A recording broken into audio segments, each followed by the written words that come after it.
Muito bom dia a todos e a todas.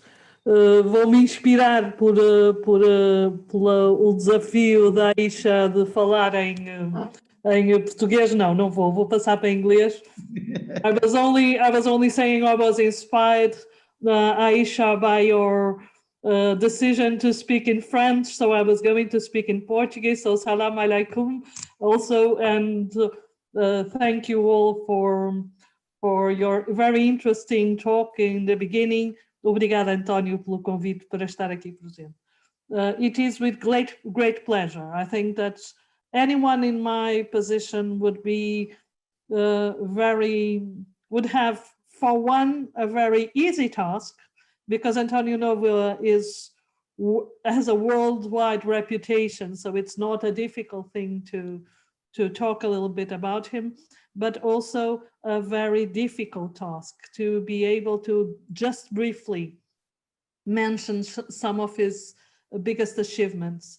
António is well known, of course, as a professor of history of education and comparative education, and he has published widely across the world, has taught in both several European and American universities, and as such, he has given a huge contribution to the field of comparative education, teacher education, his reflection on the university. And so it's really, well, it's a wonderful pleasure to be able to see all of his achievements. But maybe because he has more recently, as you know, become the ambassador of Portugal at UNESCO, he has also in the last years made important and significant contributions to the reflection of the role of education in our contemporary societies. And he has done so also more recently in relation to the pandemic and the challenges that the pandemic has brought to education worldwide. However, I would like to make a very short note before passing the floor to António. And this is, it's true that he has published widely. It's true that he has inspired a lot of people across the world with his writings and his talks. And sometimes one wonders how people can be so inspirational as António usually is, and you will, if you've never heard him, you will discover in a couple of minutes. But what strikes me as important to be said in this context is António's inspirational thinking comes from a critical analysis of theory, and this is so very important in education, and the capacity to critically reflect and analyze theory. It also comes from a wonderful sense of humor. I'm sorry, António, I had to say this, and his ability to think in very interesting ways, in a diversity of authors, because he also has a broad culture, as you will find out. And finally, if you allow me, it also comes from a very committed heart, a heart that is committed to the quality of education, that is committed to what happens daily in schools with young people, with teachers. And this, I think, helps explain why António has such a significant role in our minds and our hearts in Portugal and beyond. So please, António, the floor is yours. Good morning to all. Thank you very much, Isabel, for your friendly presentation. It's difficult to talk after this presentation, but I will try. Saying that it's a pleasure to be with you in such a hard and difficult time, in a time where the tragedy, our biggest tragedy, would be that everything remained the same. And that's why we need transformation. We need to build a new humanism that it's not only human, it's a paradox, a new humanism that it's not only human, but implies a new relationship with the earth and with everything around us. This is the time. I will argue for the common, for the commons in the plural, for the commoning, the process of working in common.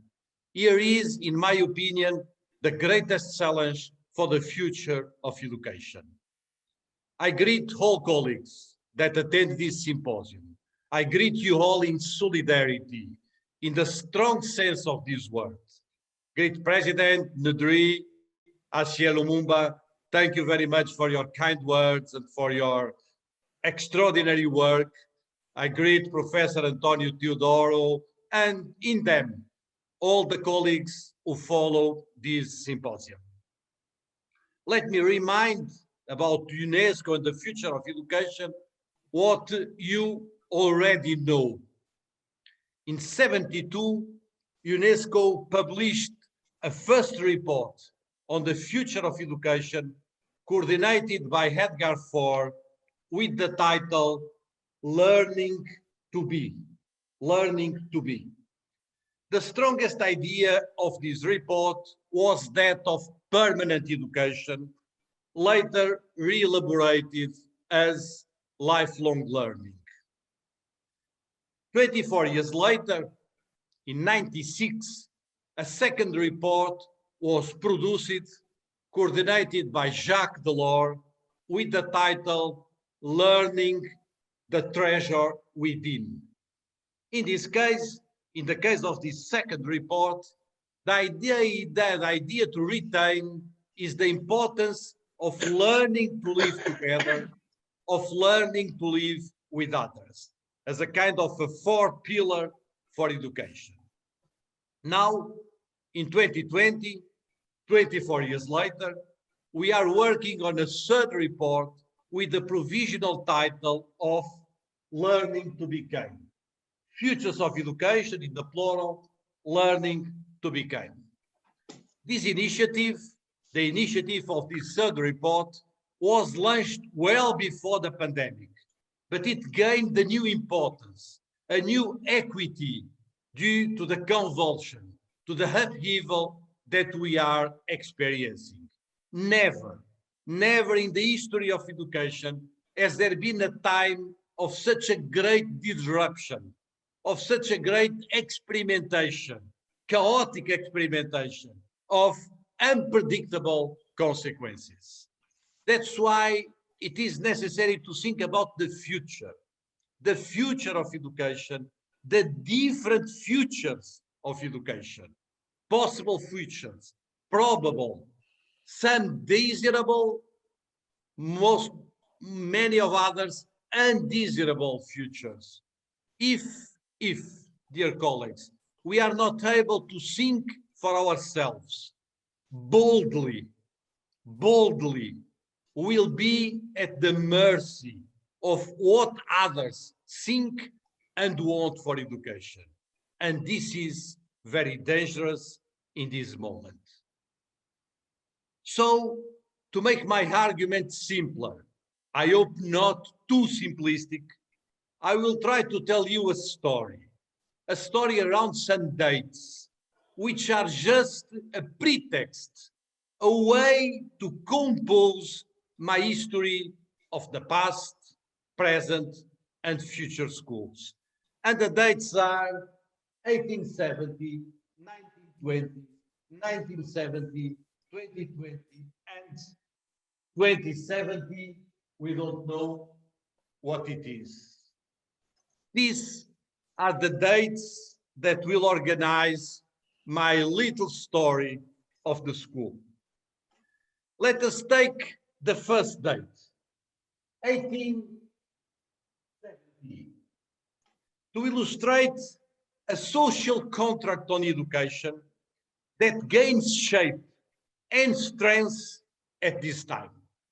In this year, in this period, but particularly in this year, Jules Ferry, the great reformer of public instruction in France, gives his famous speech named Inequality in Education, 1870, where he says, and I'm quoting, "The most important work of our time is education. education, putting an end to the inequality in education, building popular education, the education of the people. To speak of popular education, as Jules Ferry was speaking, is to speak of the social contract around mass schooling, a contract which is defined to simplify, only to simplify, around three major elements. I put them here in the wall. I don't know if you can read them, but I will. It's only to organize my thinking. And these three elements of this social contract, celebrated by the end of the 19th century, are: first, the assignment of the primary responsibility for education, for the education of children, to specialized education systems and schools working apart from society between quotation marks. So the idea of specialized systems and specialized schools where education takes place. Second element, the consolidation of an organizational structure built around a concrete school space and school time, what we call the school model or the school form or the grammar of schooling. You can choose whatever expression you want, whose main reference is the classroom. And third, the consecration of the lesson, the 1-hour lesson, as the basis of a pedagogy in which a teacher lectures individually relatively homogeneous class of students, what we sometimes call the pedagogy of the lesson or the pedagogy of the individual teacher. Auto-simplistic, almost to the point of a caricature, this description allows us to mark three essential aspects of what our colleague long time ago, David Payak, called in a very interesting expression, called the one best system. The one best system. It is this idea of school and education, known to all of us, that has endured since then and has been expanding in successive ways the idea of education for all without changing its basic configurations. But already, at the turn of the century, of the 19th to the 20th century, John Dewey explained with great insight and vision that, and I'm quoting, this school machinery is what really controls the whole system of education and teaching. History has shown that he was right in this vision, in this idea, in this insight of the way our school works, our school happens. 50 years later, in 20, the new Education Manifesto that we all know, with the title Transforming Schools. I have only the Portuguese version. The title Transforming Schools was published by Adolphe Ferrier, the Swiss educator. Everyone knows the importance of this movement, the new education movement or the new progressive movement, that announces in 1920 nothing less than, and I'm quoting, a new era for education. Some at this moment even spoke of a Copernican revolution in education. Certainly, this movement has profoundly influenced our conceptions of education and learning and childhood, being at the origin of what can be called the pedagogical modernity. But, and this is the point I want to emphasize, it did not call into question the three elements that organize the social contract on education celebrated at the end of the 19th century. And these three elements, the three elements of the one best system, are schools apart from society, the structure of the school models, or the pedagogy of the lesson and the role assigned to teachers. It is necessary to wait for 1970, 50 years later, to arise the most radical criticism of education systems and teachers. A book that I have only also in Portuguese, published by Ivan Illich, with the title The Schooling Society. The translation of the title for Portuguese and French is very bad, because it's Society Without Schools, which is not the original title of Illich, which was The Schooling Society. It's very interesting for me to note that at this time, in 1970, even Illich was also contributing to the first UNESCO report on the future of education, the FOR report that was published in 1972. What is the central argument of this book? And I'm quoting Ivan Illich. The current search for new educational funnels, for education options, must be reversed into the search for their institutional inverse. And he explains, educational webs, and not anymore schools, educational webs, which heighten the opportunity for each one to transform each moment of his living into one of learning, sharing, and caring. I underline the idea of educational webs that transform each moment of the living of each one of us into one of learning, sharing, and caring. The formula by Illich is extraordinary.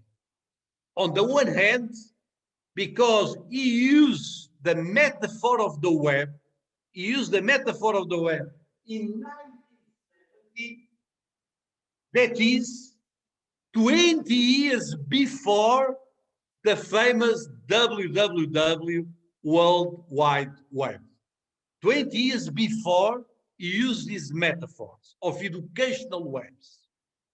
And on the other hand, because of the way Illich draws attention to a revolution that allows thinking about education from this trilogy: learning, sharing, and caring. It is very interesting, quite interesting, to look at this trilogy in the light of today's pandemic events. This triple idea, this trilogy, deserves to be underlined, because Illich is talking about a learning process that happens lifelong and life-wide. It's not only lifelong, the arrow of time, it's also life-wide, the diversification of spaces. Lifelong and life-wide, in space and time, through webs, educational webs, based on sharing. That is, on a logic of collaboration and participation, on a collective logic of learning, and that should never forget caring, that is, commitment, an education of empathy and awareness, an education that cares about the others. This formula, learning, sharing, and caring, is extraordinary. But we all know that what happened in the last 50 years went in the opposite direction to that proposed by Ivan Illich. That is, school system continued to expand and to expand, reinforcing their structures, the same structures, reinforcing the same teaching models, of course, in a more sophisticated way, but without calling into question this one best system that was organized at the end of the 19th century. Nevertheless, for the first time in history, the three elements of the social contract on education were called into question. And this criticism today has an important transformative potential. At the same time, that it carries a dangerous risk for the future of public education. Both ways are possible. Let me try to explain why I am saying this. 2020, nowadays, 2020, and suddenly the virus, the COVID-19, as if Illich's prophecy for 50 years considered strange and unrealistic had come true. What seemed impossible last year in 2019, what seemed impossible was suddenly possible. Closing schools, children at home, distance learning, everything that you know. The greatest chaotic experimentation in the history of education. Suddenly, technologies invaded education. Everything is being done to ensure the famous educational or pedagogical continuity, whatever it means. Perhaps it could not have been otherwise. Perhaps. But the greatest danger, the biggest danger, is that this exceptional moment accentuated trends that have been taking over education worldwide since the end of the 20th century. What are these trends that we can see very clearly, in the last 20 or 25 years in education, in the worlds of education? First trend, the exponential growth of forms of privatization, or, if you prefer, domestication of education, strongly based on domestic spheres and communitarian settings.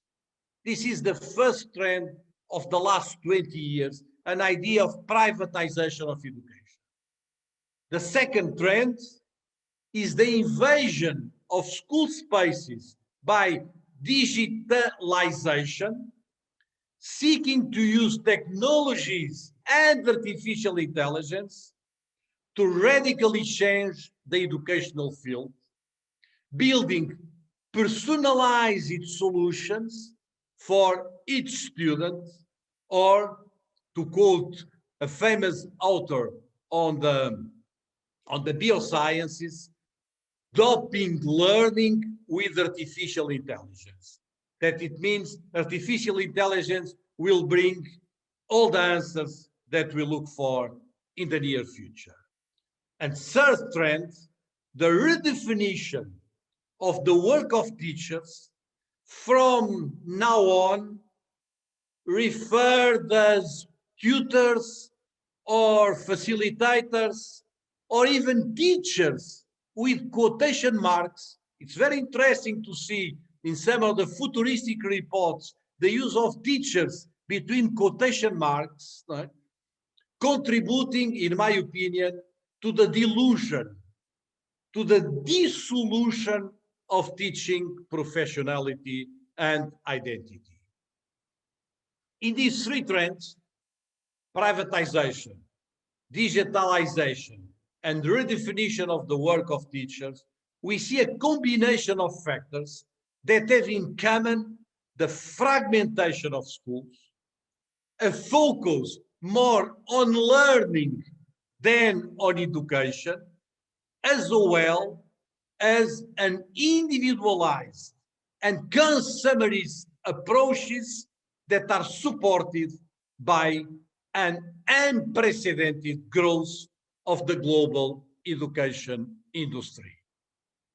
Dear colleagues and friends, I cannot imagine a worse future for education. But the pandemic, as it was stated before me, also brought recognition of the importance of everything that is common, of everything that can contribute to strengthening a common humanity. I cling to this possibility to project what may still be, and I would like it to be, the future of education. In this regard, let me return to Ivan Illich when he defends conviviality, a convivial society, because for me, the commons and conviviality are part of the same idea of the future. So let me jump another 50 years to conclude this address with a little longer part about the future. What can education be in 2050?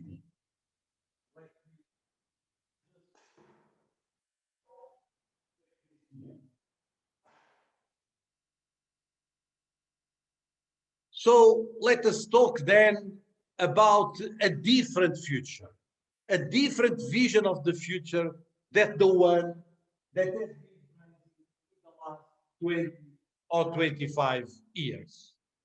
And the main idea for me to think about this possible future is to consider education as a common good. A common good in the sense of a public good that encompasses, that expands to as a common good. In a report by Unesco in 2015, we talk even about a global common good, but also to consider education, to consider that education must be done through a commoning process, a commoning process. So I'm talking about the common as a noun and the commoning as a verb, which implies valuing collaboration, participation, difference, and co-construction of knowledge and learning. Let me try to elaborate briefly on this idea, always taking into account the three elements of the one best system. First, the principle of a social contract that assigns almost complete responsibility for education to the school no longer makes sense. We need to build a public space for education that is broader than the school space. What does this mean? It means that we need to recognize the importance of educational capillarity. That's the metaphor that I'm using. Educational capillarity or porosity. That is of educational process that take place inside and outside the school through formal and informal means, lifelong and life-wide. Many responses to the pandemic all over the world revealed the importance of this capillarity in connection with families, communities, and societies, but also in understanding that education goes far beyond the reality of schools and of the school model as it was structured and consolidated by the end of the 19th century. The construction of a new social contract, the celebration of a new social contract on education implies participation, capillarity, and democratic deliberation around education as a common good, around education as a commoning process. And this is my first idea of the future. Second idea, the idea that is necessary to transform the organizational structure of the school, what I've been calling the school model. We all know of the 19th century great historical process for the, and I'm using the word, normalization of the school, normalization of the spaces, normalization of the times, normalization of the curriculum, normalization of the assessment of the students, normalization of the role of the teachers, normalization of the grouping of the students, normalizations that happens mainly at the beginning through the normal schools where teachers were trained and educated. Today, we need the opposite movement, the inverse movement. Instead of a normalization, we need diversification. Diversification of spaces and times. Diversification of curriculum and forms of assessment. Diversification of the work of teachers and students. Diversification of different kinds of knowledge, different kinds of knowing, of seeing. What does it mean? It means the creation of what I call new educational settings. New educational settings.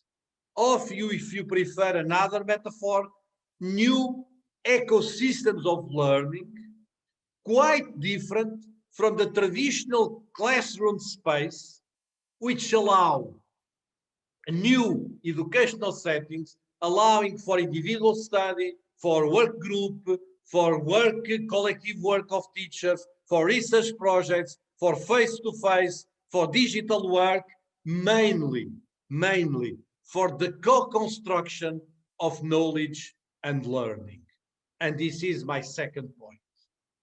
My third point, always relating to the three elements of the one best system, is the transition from a standard pedagogy around the lesson to pedagogies that value a diversity of methods and modalities of work, of study, of research.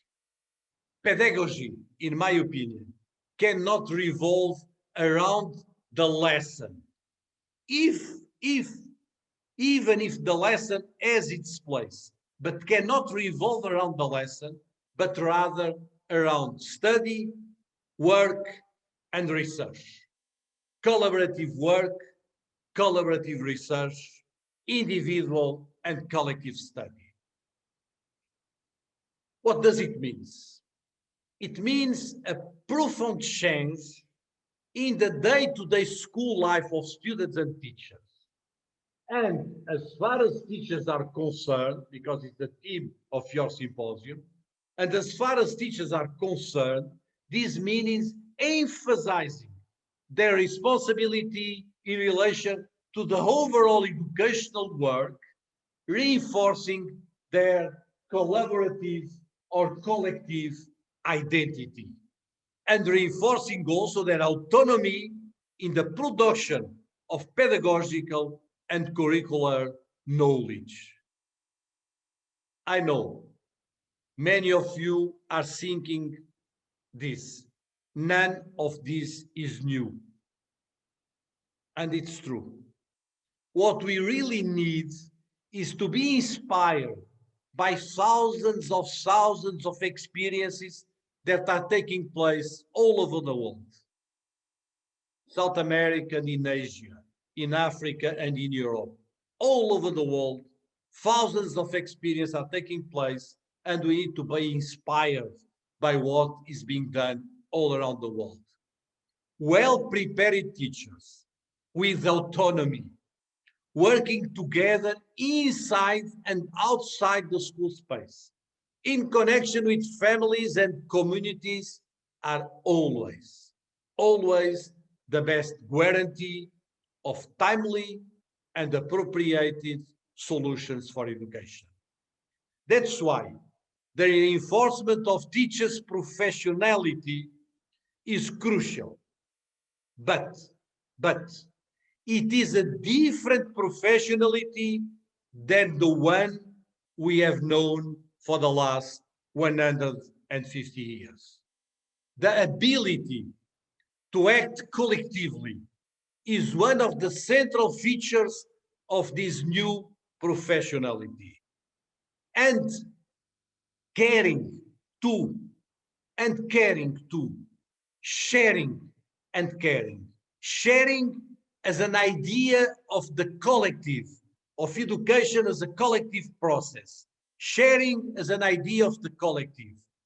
Caring as an idea of the commitment of teachers to equality, to social justice, to fighting against all forms of inequality, as Jules Ferry was already saying in 1870. Valuing the common, I want to stress this point, also implies valuing the difference. Different ways of thinking, different ways of knowing, different ways of feeling, different ways of seeing, different epistemologies, and implies valuing a curriculum of the world intelligence, of the capacity to have an awareness of the whole themes of the world, of the Agenda 2030, of all the Sustainable Development Goals. Valuing a world intelligent, capable, and let me say these two words, which are for me crucial in terms of a metaphor to address some challenges of the future. A curriculum capable of commonness, the quality of being in common, of commonness and commotion, in the senses that it's not possible to separate the process of feeling and the process of knowing, that it's not possible to separate the sentiment, the sensations, and the process of knowing, as is stated in the last book by the neuroscientist, the Portuguese neuroscientist that works in the United States, António Damasio, and that will be published next year. Capable, and it was already said before me by one of our colleagues, of building peace with the earth and with the others. And in these two expressions goes a larger idea of what can be the curriculum in the future. Dear colleagues and friends, let me end, it's time to end. It's difficult, it's very difficult to write the history of the future, but it is necessary. It is necessary to try to write it. I don't want the disintegration of the school. I don't want the fragmentation of schools. I don't want the privatization of schools. I don't want the digitalization of schools.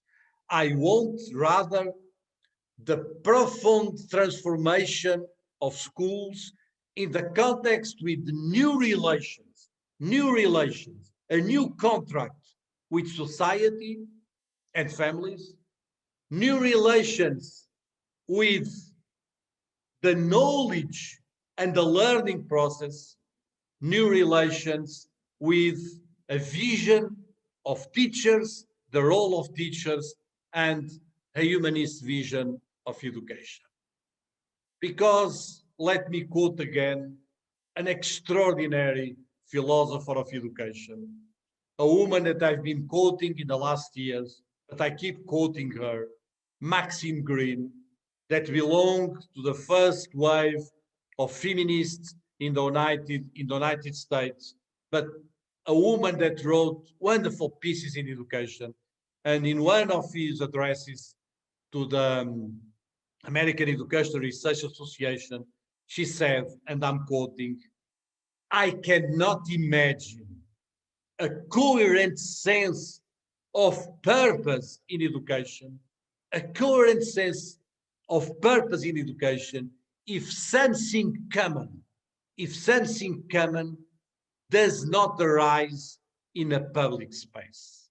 And this was in many, this was most of the message that I want to convey to you today. Before us, we have a choice. And the choice is to continue along the same road of the last 150 years, more of the same, more of the same, more of the same, or to change our way, as Edgar Morin, the French philosopher, invites us in his last book with the title Changeons de voie in French. Changeons de voie. Let's change our way. Let's change our roads. For this, to change our way, we need courage and we need a strong public commitment. We need, in a way, to liberate the future from these trends that for the last 20, 25 years are controlling, dominating education and the way of thinking about education. We need to liberate the future. And we need also hope. Yes, hope, which is nowadays probably one of the most revolutionary concepts or ideas. Allow me, therefore, to end with Paulo Freire's Pedagogy of Hope, Pedagogia da Esperança. Now that you are preparing to celebrate the centenary of the birth of Paulo Freire, which will be celebrated in 2021. And he says, and I'm quoting, "One of the tasks of the progressive educator through a serious, correct political analysis is to unveil opportunities for hope, no matter what the obstacles may be. To unveil opportunities for hope, no matter what the obstacles may be. After all, he says, without hope, there is little that we can do. Without hope, there is little that we can do.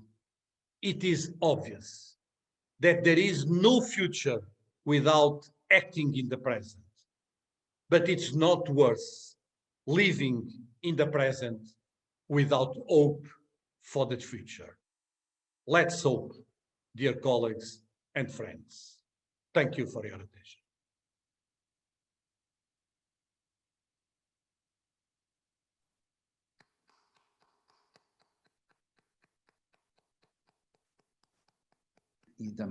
Isabel, you could conduct. Yes, thank you. Obrigada, António. Wow. So it's good to know that António Nóvoa just made a presentation that is much more than I had promised.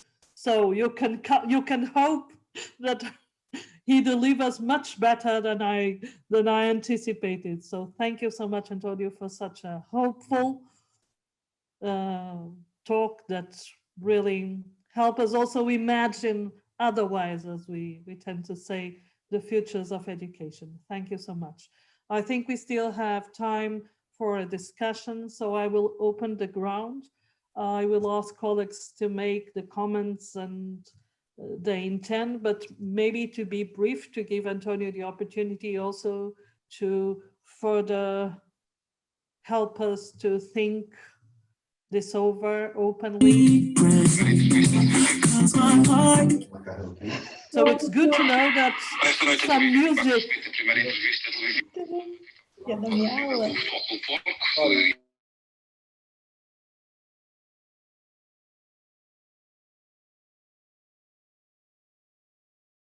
Som, tiraste o som a todos.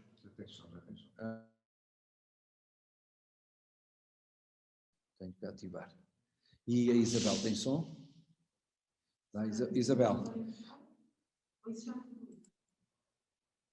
Isabel, agora tens som, Isabel? Já tens som? Sim, já tenho som. Thank you. So for this, this was all previewed for a small interchange moment. So it was like almost like a commercial before the second part. Yeah. So please make the questions you want. In case you prefer to speak in Portuguese or in French or in English, well, in French or in English and in Portuguese. In Portuguese, I think we can translate. In French and in English, I think most people will understand. If necessary, we can also translate to English. So you have to use the tool if you can for raising hands. You just go.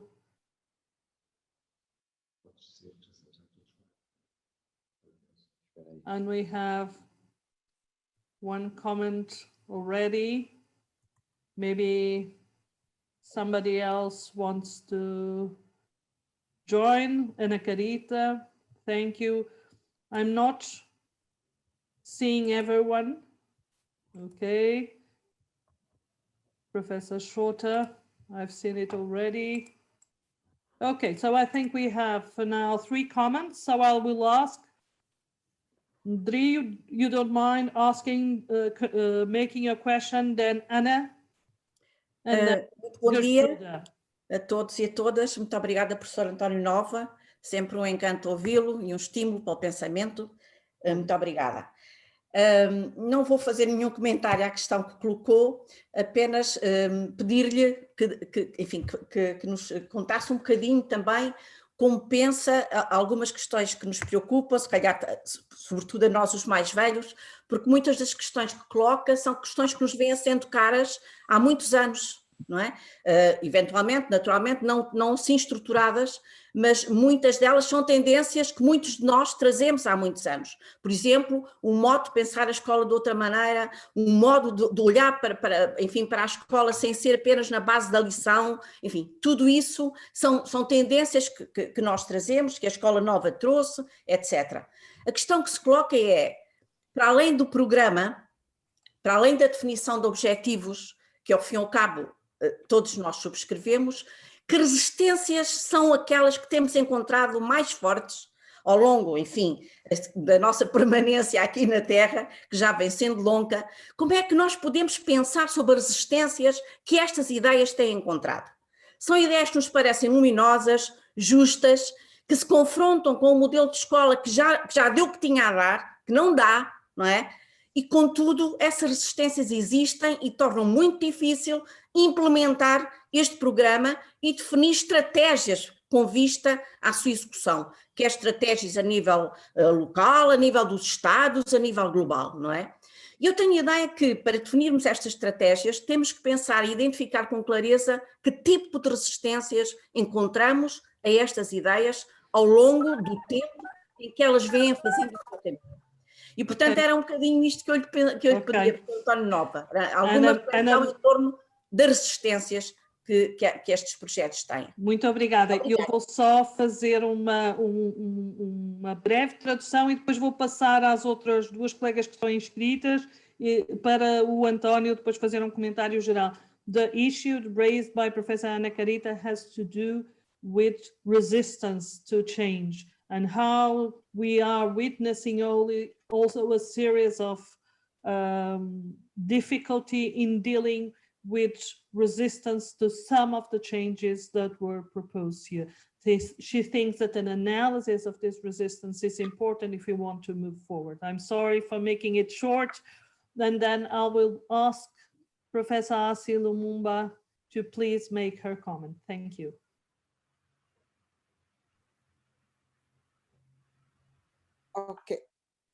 Okay, thank you.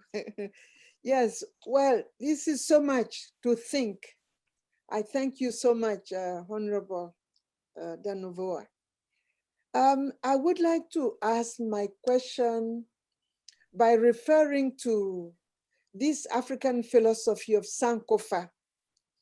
Sankofa, which in the conceptualization of temporality compels us to look back, not to go back. It's not possible to go back. It may not be desirable to go back, but we must have the courage to look back in order to better understand the present so that we can better imagine the future. So if I go back to your presentation and the way the world has been organized, structured, the 19th century was critical. Critical with hope, but critical also with a future that was not bright for some of us, the future of colonization. While the 19th century was the period when, in the United States, the enslaved people who didn't have the right to read and write, formal education was legally forbidden. So when it opened, it brought some kind of hope. But it was also the time when, while Jules Ferry was giving his speech, this is when the colonial empires were conceptualizing what kind of education, or to use the term of an African American, what kind of miseducation can help us control the entire world or other part of the world. So my question is, using this idea of the Sankofa, if we're going to look together in the future, if we are compelled to critically examine what we're going through to better envision futures or the future, how can we first have the courage, the wisdom to look back together, to learn from what happened so that we can be enriched about our critical assessment so that we can be enlightened to look into the future. Okay, thank you. Thank you so much, António. Maybe it's best that you reply to these two questions there. We still have get through this question in a second round. And then we have some comments, some very interesting comments here in the bate-papo. I don't know how to say this in English. And we also have Professor Aisha request to make a comment. So, but maybe you can start, António. Attention, please, Professor Nóvoa, as other conference after 1 p.m.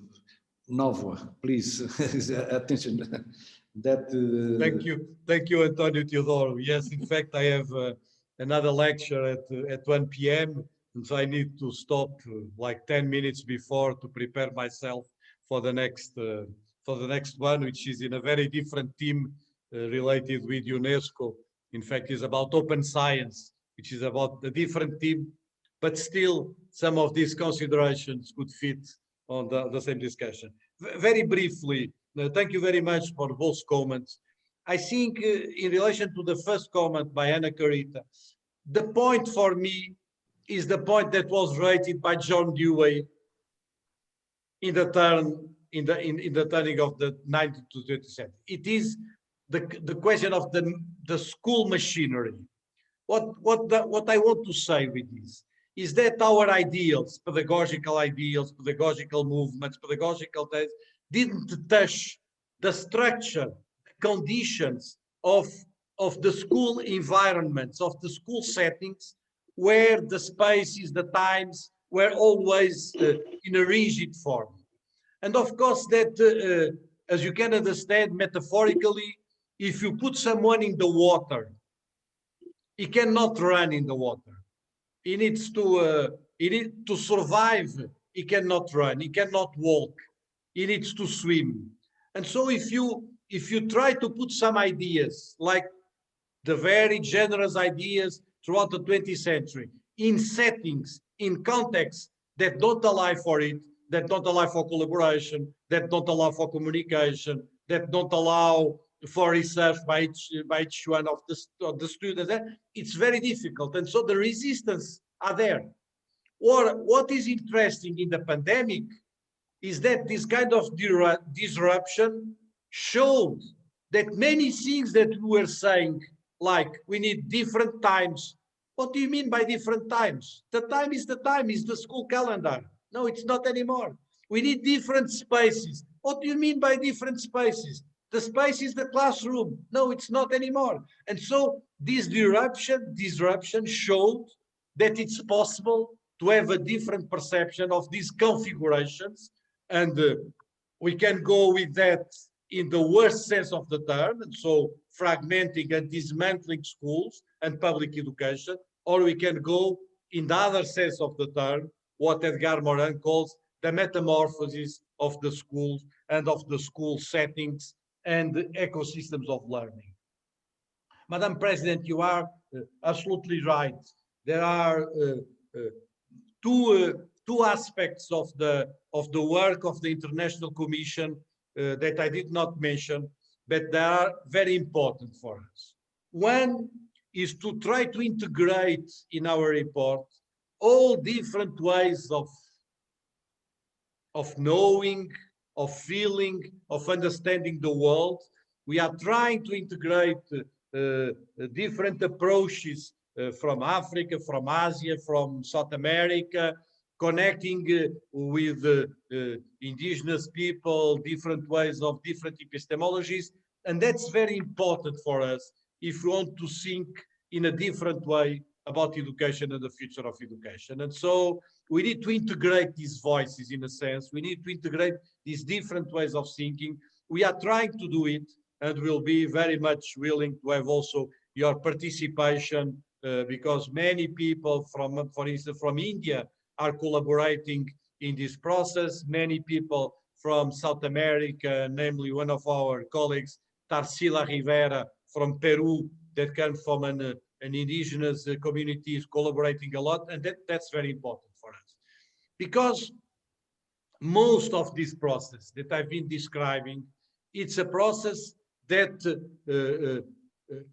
contributed for forms, if you want, in a very simplistic way, for forms of colonization and patriarchy. Both of them have been very clear in this process of modern school, in a sense. And that's why we need to change our way of thinking, because I'm keeping telling it in the discussions about the Agenda 2030 and about SDG 4. I say it cannot be only about having more of the same. It's not about only have more schools, have more children in school, have more girls in schools. Of course that we want that. Of course that we want more girls in schools and more children, and we cannot accept that 250 million of children are not attending school. Of course that we want more. But it cannot be only about more. It needs to be also about the different school, a different education. And so, for instance, in the Commission, in the first draft, we are trying to work with a kind of tension between learning and unlearning. We say we need to learn how to act collaboratively. We need to learn about different epistemologies. We need to learn about different options. We need to unlearn about colonization. We need to unlearn about individuality. We need to unlearn about consumeristic approaches. And so we are playing with these two things. No? About Damasio, António Damasio is one of the most well-known neuroscientists in the world. He is not about education. He has nothing to do about education. He's working on the last decades about Spinoza, about feelings, about many other things. And what's interesting in these last books, I think it's not yet published, but it will be published in the next weeks, I hope. The title is Feeling and Knowing. And what he says, from a neuroscientist's perspective, from someone that studied the brain, is that feeling comes first, then knowing. That we cannot know without feeling. And this is a kind of a change in our ways of understanding the process of education. And it goes with some of the themes and some of the traditions and some of the cultures that you were addressing in our intervention. Thank you. Thank you very much for that. António, tu tens ainda tempinho ou temos que acabar? 3 minutos. Ok, então talvez acabar não. I know that... As pessoas querem falar. Okay. Okay, so sorry, we're just trying to check and I'm going to give the floor to Gertrude Schroter, who was inscribed first, and then to Professor Aisha. Gertrude? Hello. Hello. Please let me apologize for not using my video at this time. Cannot do it at this time, maybe later.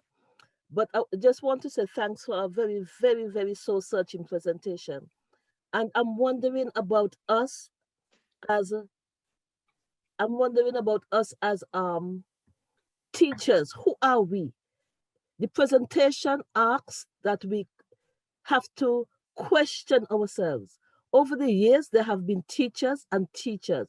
And I like something that was said that really interests me. All that's going on is not new. So if it's not new, what's happening to what has been said over all these years? Where do we fit in as teachers? Where are our voices? And I think there's a large body of voicelessness among the teachers, among the educators. And unless we address that voicelessness, it's going to be another repeat, another 50 years and another 50 years. And I really like the way that that is done. I really, really like that. But when I really examine who we are as teachers, are our voices being heard? I like the fact that we can go back and look and come forward. And I also like the mention of unlearning colonialism, because a lot of good experiences are happening in places that are unheard of, that we don't know. So the fact of bringing everybody together, it's going to be so rich if that is possible. And I would love to see that happening. And another thing I would like to say, I don't know how many of you are familiar with Calypso. As a Caribbean person, I like Calypsos. And last year, a Trinidadian sang a Calypso entitled Change the Change. And I'm listening to Professor speaking and I'm saying, we need to change the change. And I know this is for a bigger, a much larger discussion, but until we do that, we're not going to realize the dreams and the aspirations we have for transforming pedagogy, for transforming, for looking at teachers. And if we are the ones who are going to be out there in the field, we are also learners. We are learning much more than we are teaching. So, but sometimes we learn and we cannot translate what we learn into practice. So I would really, really like to see us examining how we can change the change and how we can address voicelessness. There's so many silences out there. And how we can address invisibility, because there are lots of good things, lovely experiences out there that we are not seeing, we are not hearing. So invisibility and voicelessness, very important to look at them if we are going to have this international, this worldwide transformation. So let's try and change the change. Thanks for a very, very soul-searching presentation. Really enjoyed it. Thank you. Thank you, Gertrude. And then I'm going to give the room for Professor Aisha, and I'm going to ask if you could please make a short comment. Thank you so much. Okay, thanks so much. Moi, je voudrais parler en français parce que j'ai été interpellée par la date 1870 et par le nom de Jules Ferry aussi. Alors, ce que je voudrais dire, c'est que puisque moi, en tous les cas, mon association et tous ceux qui croient en la paix et en l'éducation, en la paix par l'éducation et par l'éducation comparée, qu'on fasse très, très attention aux référents. Il faudrait qu'on ait des référents communs pour que nous puissions avancer, pour que nous puissions y croire. Parce que pour une certaine partie du monde, Jules Ferry dit quelque chose d'intéressant, l'école pour tous, l'école laïque, etc. Ça ne parle pas aux anciens pays colonisés, parce que Jules Ferry était un chantre et un défenseur acharné de la colonisation. Jules Ferry avait des postes très importants et il aurait pu changer un petit peu la face de l'éducation dans les pays opprimés. Il aurait pu dire des choses, parce qu'il était ministre des Affaires étrangères, il était président du Sénat, etc., etc. Ministre du Conseil, président du Conseil des ministres, donc il avait la possibilité d'apporter un changement. Il ne l'a pas fait, et pour nous, ce n'est pas une référence. Pour qu'on puisse avancer, il faut qu'on ait les mêmes références.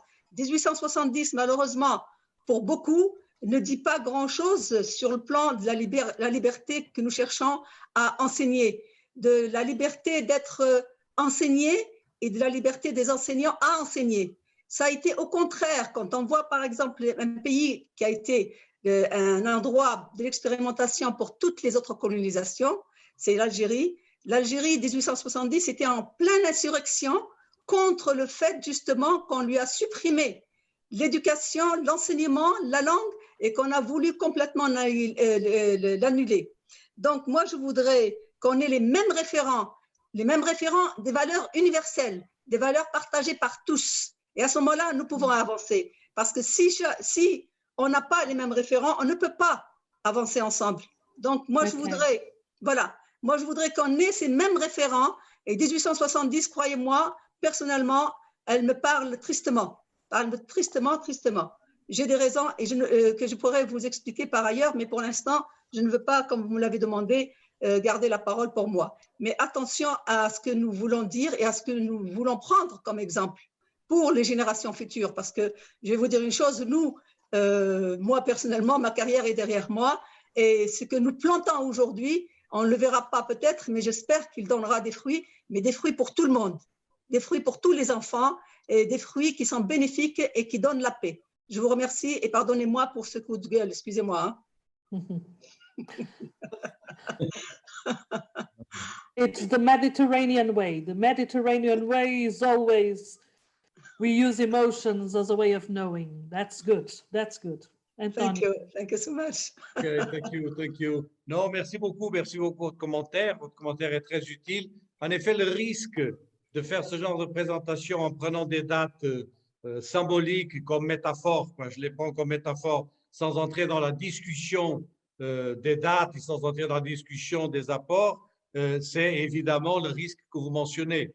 Le même peut être dit d'ailleurs, ça vous a touché Jules Ferry, mais le même peut être dit par Adolphe Ferrière, quoi. Et parce que ce qu'il a été, les compromis politiques, enfin un peu regrettables qu'il a eu vers la fin des années 20, etc. Le même peut être dit pour Ivan Illich en 1970, parce qu'Ivan Illich, c'est vrai, c'était un homme très radical dans sa pensée, mais il y avait des espaces d'un très grand conservatisme qui venaient de sa formation originelle, etc. Donc, je comprends très bien ce que vous dites. Ce que j'ai voulu avec les dates, c'était plutôt de marquer des moments d'organisation de la pensée, et donc les illustrer comme métaphore, sans entrer dans le débat et dans le contenu, mais peut-être il faudra faire plus d'attention, comme vous le dites, et je remercie beaucoup de votre commentaire et votre intervention. Merci. In it concerns the idea that things are not new, for me, it's very important all the time, because the problem with education and with the way how we talk about the change in education is that we are always describing the idea of the new education, the new process, the new teacher, the new curriculum. And when we say new, usually we say that everything that was before, it was traditional, it was not interesting, it was not necessary to take into account. And so I try to avoid this kind of thinking that are always describing an idea of the new as if the past doesn't exist, or the past exists, and the past represents many different things. Represents ideas of colonialism, as we have been talking here, of patriarchy, as we've been talking. Represent is also many experience, many alternative education, many alternative experience, many things that are very important to take into account. And for me to think about the future is always to think in a kind of in a process of renovation, and that's why I like the idea of Edgar Morin of metamorphosis. The things are there, the forms are there. We are trying a process of change of something that it's not beginning from nothing, that's not beginning from a vacuum, beginning from scratch, but that is inscribing a process of renewing and of taking into attention new dimensions. That's what I try to do here, going into these dates as a kind of illustration of metaphors, only to organize my ideas and to try to understand what can be done for the future. Many things, we are in the middle of many obstacles, as Paulo Freire was saying. We are in the middle of many difficulties. There are many things that it's difficult to do and it's difficult to address in the future.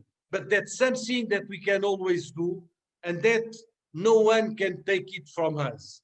And this is to engage in a conversation, to engage in collective conversations, to engage in discussions, to engage in debates with each other, and trying to build a collective sense what can be our future and what can be our collective future. That's why these kind of symposiums are so important, and that's why it was for me indeed a pleasure to be with you today in this symposium. Thank you very much for all, and have a very good symposium during the next days. Thank you, Isabel. Thank you, António. Obrigada. Thank you, Madam President. Thank you all. Thanks.